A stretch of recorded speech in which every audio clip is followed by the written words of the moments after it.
நமஸ்காரம். ஒரு கேள்வி அனுப்பியிருந்தனர், அதற்கு பதில் பார்ப்போம். அவர் எழுதியிருந்தது, நாமெல்லாம் நம்முடைய காலத்தில் தாய் தந்தை சொல்படி கேட்டு நடந்தோம். வாத்தியார் சொன்னால் கேட்டோம், யார் பெரியவர்கள் சொன்னாலும் கேட்டோம், ஊர் பெரியவர்கள் சொன்னாலும் கேட்டோம். அப்படியெல்லாம் பணிவோடும் அடக்கத்தோடும் இருந்தோமே. அவர்கள் விருப்பப்பட்டபடி நாம் நடந்தோமே. ஆனால் இப்போது பாருங்கள், நம் பிள்ளைகள் எல்லாம் அப்படி நடக்கிறார்களா? காலமே மாறிவிட்டது.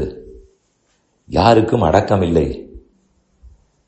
சொன்ன பேச்சு கேட்காமல் இது ஏன் இது ஏன் என்று கேள்வி கேட்டுக்கொண்டே இருக்கிறார்கள். இது கலிகாலமாக இருக்க வேண்டும். அதனால் தானே இப்படி படுத்துகிறது. நம் காலத்தை போல திரும்ப வருமா?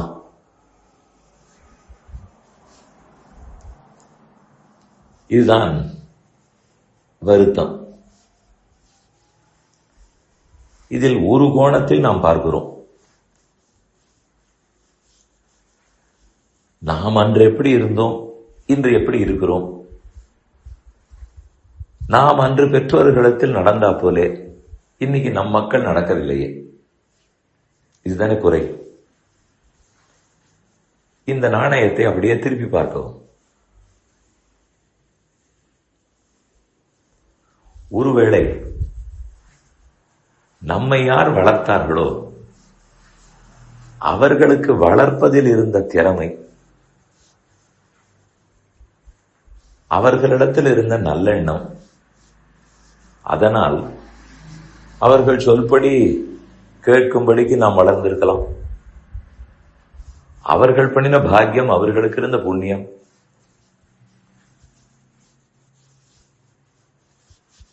அவர்கள் நாம் அடக்கத்தோடு இருக்க வேணும், பணிவு கற்றுக் கொடுத்து வளர்க்க, அதனால் நாம் அப்படி இருந்தோமா? ஒருவேளை நாம் அதை சொல்வதை விட்டுவிட்டோமா?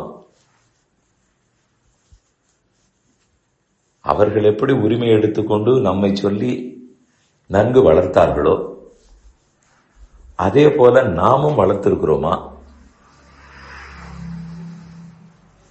இப்படி சொல்லலாம். அவருடைய கட்டாட்சம் பட்டாலே எல்லாரும் திருந்தி விடுவார்கள். ஆச்சாரியர்களை பற்றி சொல்லுவது இல்லையா?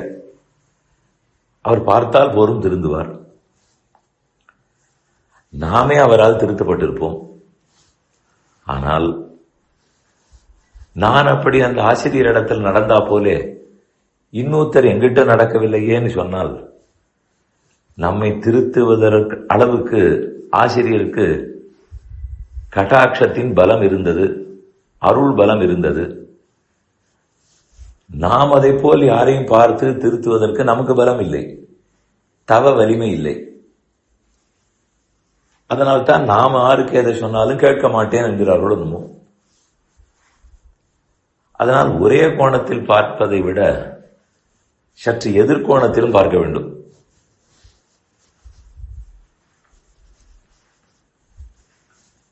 இந்த விஷயத்தை நம்ம பிள்ளைகளும் கேட்க மாட்டார்களா? என் தாத்தா அப்படி இருந்தார், உன்னை அப்படி வளர்த்தார், அதனால் நீ அப்படி இருந்திருக்கிறாய். நீ அப்படி என்னை வளர்க்கவில்லையே, அதனால் தான் நான் அப்படி இல்லை, என்னையும் அப்படியே வளர்த்திருக்க கூடாதோ என்று பிள்ளை கேட்டுவிட்டால் என்ன செய்ய? ஆக மொத்தத்தில் அன்று நாம் இருந்தது போல் இன்னைக்கு இருக்கும் தலைமுறை இல்லை என்பது உண்மையாகவே இருந்தாலும், அதற்கு யார் காரணம் என்று ஆராய்ந்து பார்த்தால் இந்த தலைமுறையே காரணம்னு சொல்லிவிட முடியாது. அன்றிருந்தவர்களால் அப்படி வளர்க்க முடிந்தது, காலமும் கனிந்திருந்தது. இன்றிருக்கும் நம்மால் ஏதோ பரபரப்பு வாழ்க்கைக்கு சென்று விடுகிறோம். அவர்களிடத்தில் சரிவாரியாக நேரத்தை ஒதுக்கி எப்படி இருக்க வேண்டும், இருக்கக்கூடாது, நாம ஒரு பயத்தை வரவழைத்துக் கொள்கிறோம். இதெல்லாம் சொல்லலாமோ கூடாதோ, எடுக்குமோ எடுபடாதோ, என்ன ஆகிவிடுமோ, பயம். எடுத்ததற்கெல்லாம் பயம்.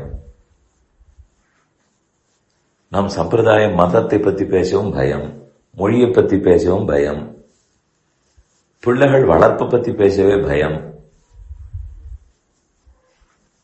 எல்லாமே நினைத்த மாத்திரத்தில் நடந்து விடுமான்னு பார்த்தால் அப்படி நடக்காது.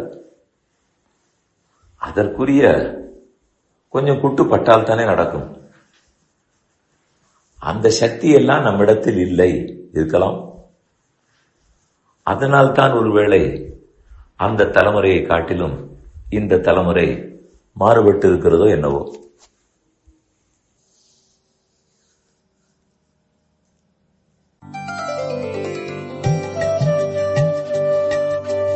இந்த என் பணி ஆடியோவை உங்களுக்காக வழங்கியவர் வேலுக்குடி ஸ்ரீ கிருஷ்ணன் சுவாமி.